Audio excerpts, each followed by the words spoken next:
Everyone, আমার একটি mini ব্লগে সবাইকে স্বাগত। তো আজ সকালে উঠে দই মুসলি দিয়ে ব্রেকফাস্ট করে স্নান করে ঠাকুর প্রণাম করলাম। যেহেতু আজকে আমাদের এখানে না পুরো ফগে ভর্তি ছিল, যার জন্য আজকে একটু আমরা সানলাইট পাইনি।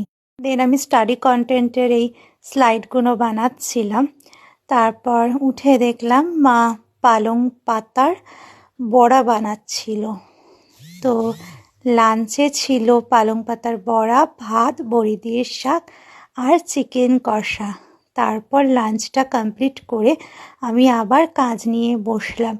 যেহেতু আজকে সকালে উঠতে অনেকটা লেট হয়ে গেছে, তো দুপুরে আর ঘুমাইনি। তো কাজ সেরে একটু ব্ল্যাক কফি আর এই ফুল ভাজাগুলো খাচ্ছিলাম। এগুলো খেতে না খুব সুন্দর। তারপর ডিনারে আজকে মা একটু লুচি করেছিল। যেহেতু বোন বলছিল, মা আজকে এত ঠান্ডা, আজকে আমার লুচি আর চিকেন কষা খেতে খুব ইচ্ছে করছে। তো দ্যাটস ইট।